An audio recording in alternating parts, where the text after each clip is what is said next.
Assalamualaikum warahmatullahi wabarakatuh. Alhamdulillah wassalatu wassalamu ala rasulillah wa ala alihi wa sahbihi wa mawalah, amma ba'du.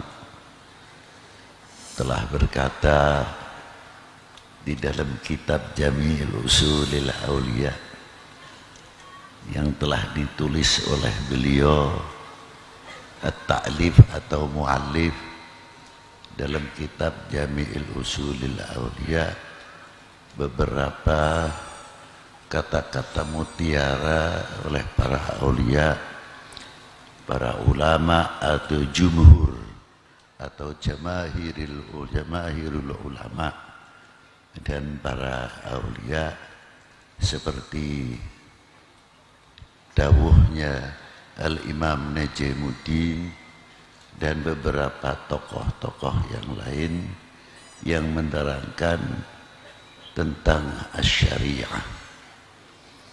Asy-syariah itu diumpamakan kayak perahunya. Adapun buah daripada syariah, an-natijatus syariah wa huwa thariqah. Thariqah itu diumpamakan lautannya.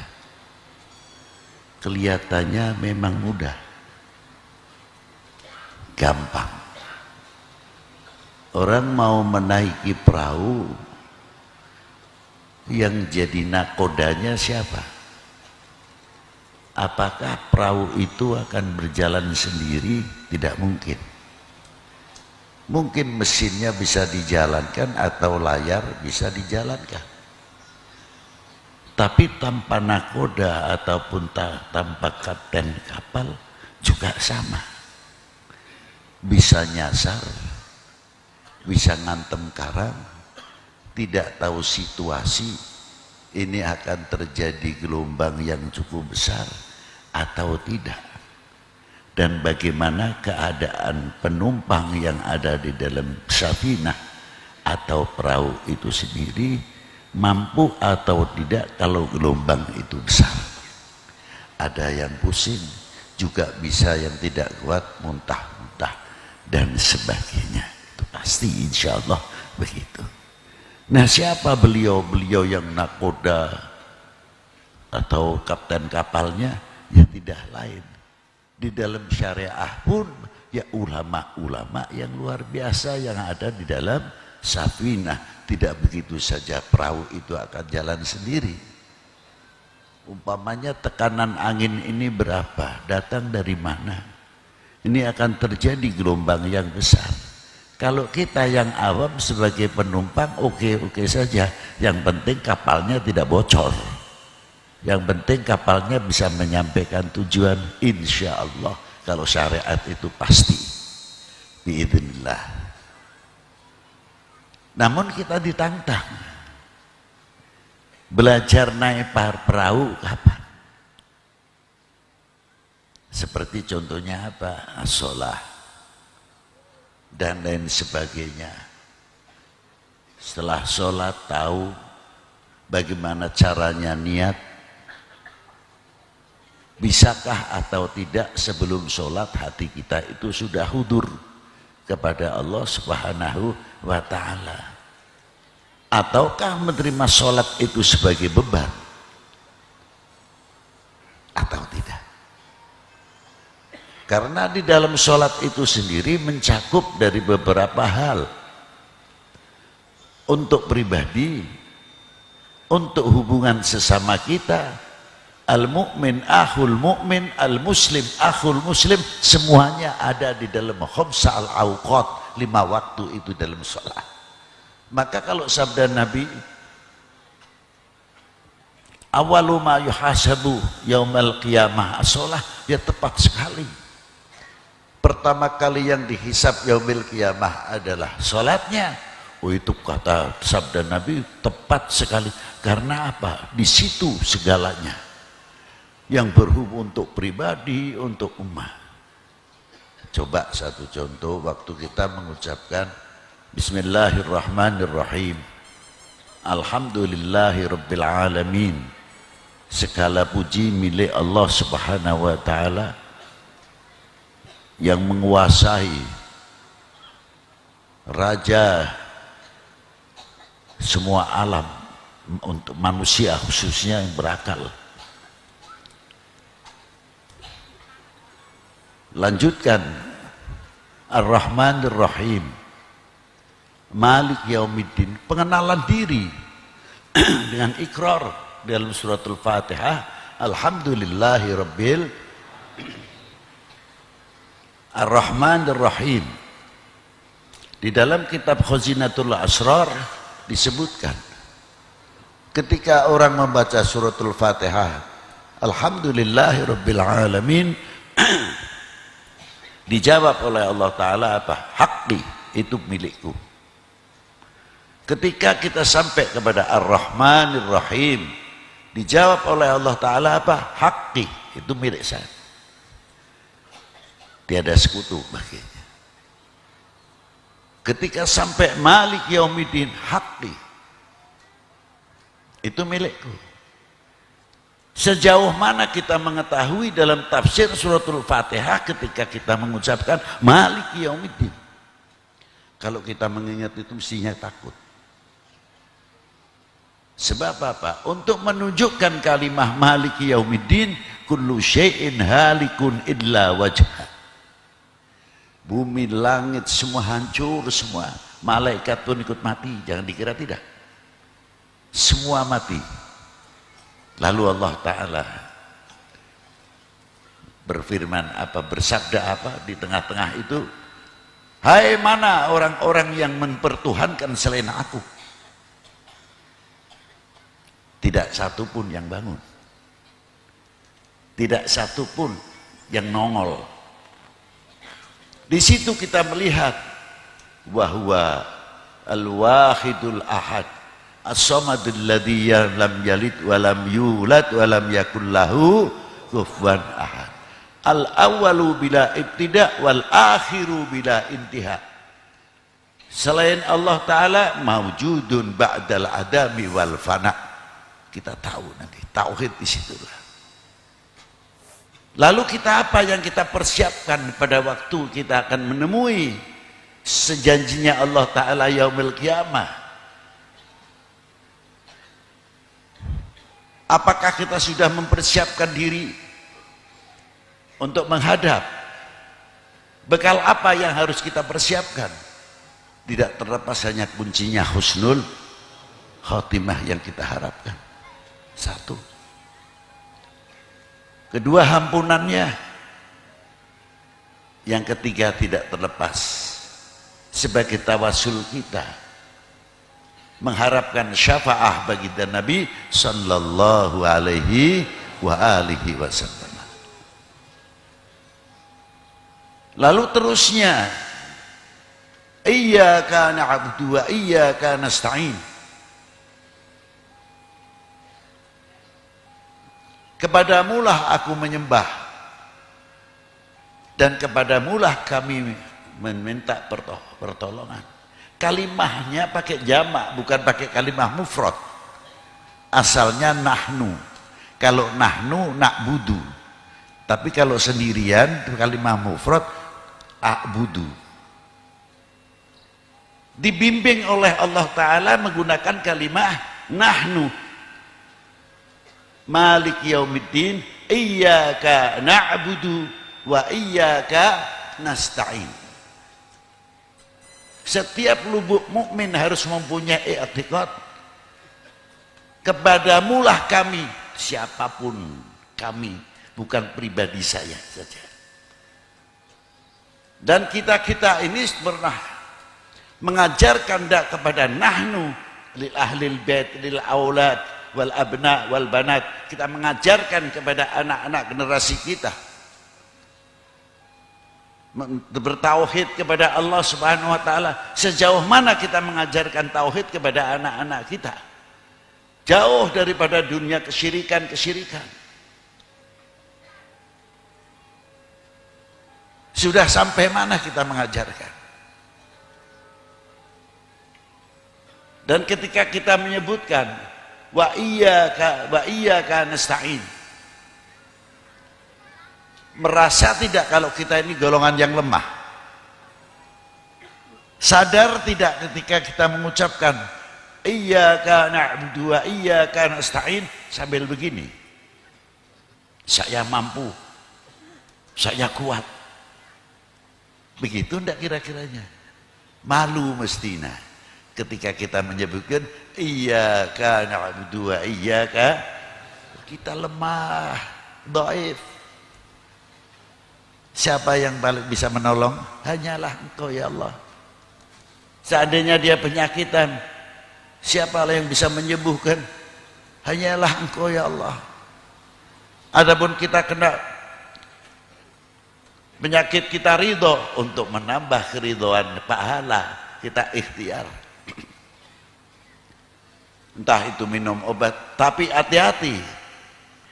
Jangan sampai kita mempunyai kesyirikan di dalam minum obat atau datang ke dokter. Kalau saya tidak datang ke dokter si A, mana mungkin saya sembuh? Ini bahaya. Jadi maaf saja, kalau mau berbicara syirik, kuburan jadi sasaran saja, jangan. Oh, kalau kita tidak makan, mati. Apa yang menentukan mati hidup? Nasi. Atau yang menyembuhkan penyakit kita ini obat? Mana? Bukan Tuhan. Ikhtiar untuk menemukan, kita kenal kepada yang menyembuhkan. Itu obat-obatan. Ketika kita makan sudah sampai tidak?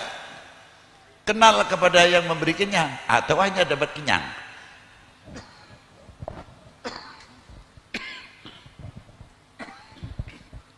Itu satu contoh. Coba kalau kita makan, belajar kenal kepada yang memberikan kenyang. Siapa? Allah wahdahu la syarikalah. Bimbingan, tarbiyah dalam suratul Fatihah untuk kita semuanya. Sudah tahu masalah hal ini? Maka ketika kita menyebut iyyaka na'budu wa iyyaka nasta'in, Allah Ta'ala berfirman apa? Itu milikmu, itu hakmu.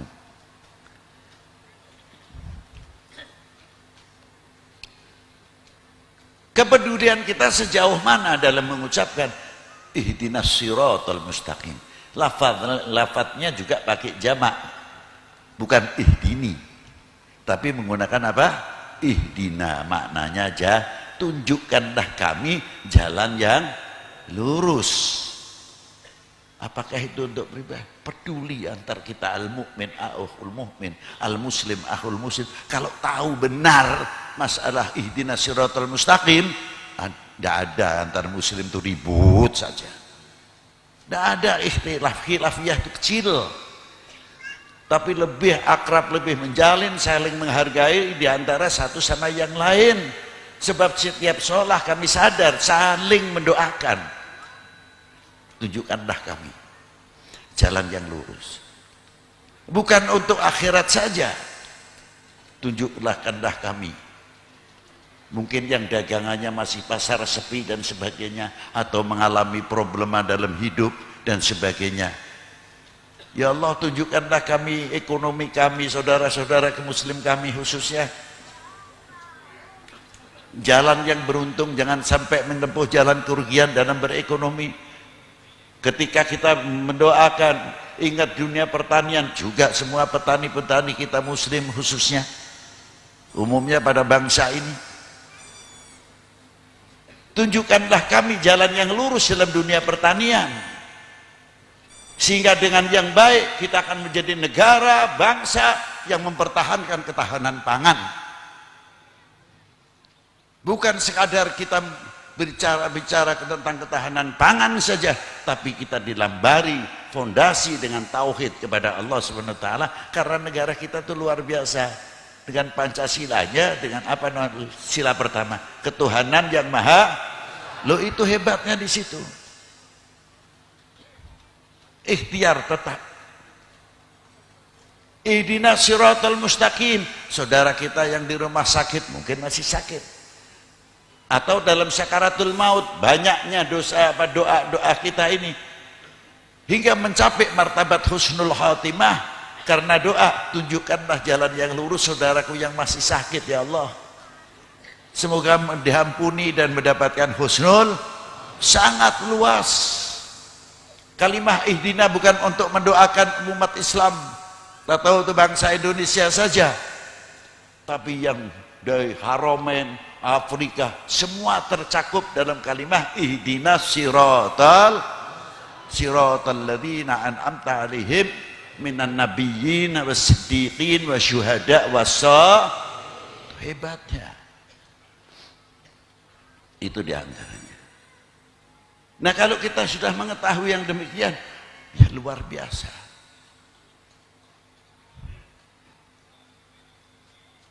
Itu pun di dalam membaca suratul Fatihah tidak bisa kita akan menafsirkan dengan otak hasil kepala sendiri.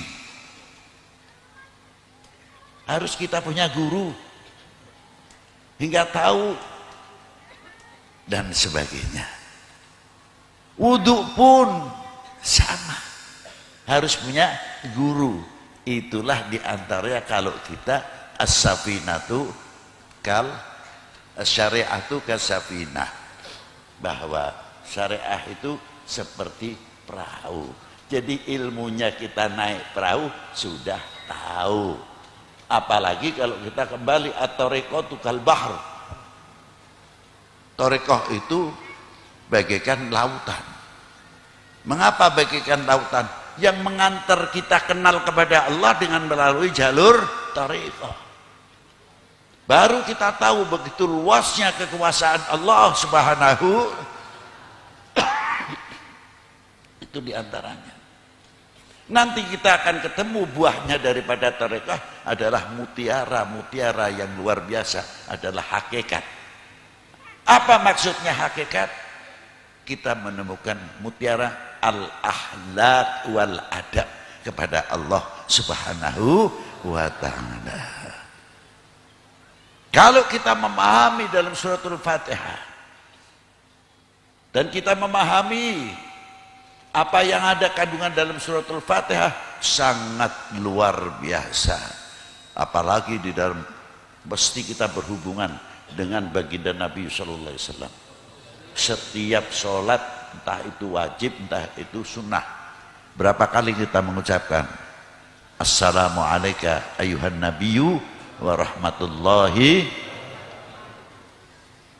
Itu di makam baginda Nabi itu dengan hadis yang cukup kuat. Dalam kitab Sa'adatul Darain ada satu malaikah yang selalu menerima selawatnya umatnya baginda Nabi SAW, dan selalu malaikat itu menyampaikan kepada Rasulullah bahwa sholata fulan bin fulan ya Rasulullah, bapaknya di bawah. Itu hebatnya. Berapa kali setiap hari kita berhubungan dengan Rasulullah, assalamualaikum ayuhan nabiyyu wa rahmatullahi wa barakatuh. Kita semakin kenal kepada Allah, semakin dekat kepada Allah, semakin kenal kepada baginda Nabi SAW yang menuntun kita kenal kepada Allah Subhanahu wa ta'ala. Kenal benar, malu rasanya. Insya Allah dunia ini aman. Mau ramenya politik, mau ramenya apa, terserah. Nanti 2024 umpamanya, tapi karena kita takutnya kepada Allah, malu kepada Allah, malu sama Rasulullah SAW, kita tidak mudah menjadi bangsa atau menjadi umat yang terpengaruh oleh hoax dan sebagainya. Tidak mudah kita dipecah belah. Indonesia adalah tetap Indonesia, tidak ada Indonesia dua. Merah putih hanya satu, tidak ada merah putih. Itu. Maka dari itu, mari kita memperbanyak pendekatan-pendekatan diri kita kepada Allah Subhanahu wa ta'ala dan kepada Rasulullah sallallahu alaihi wasallam. Selanjutnya dan selanjutnya dan selanjutnya. Wassalamualaikum warahmatullahi wabarakatuh.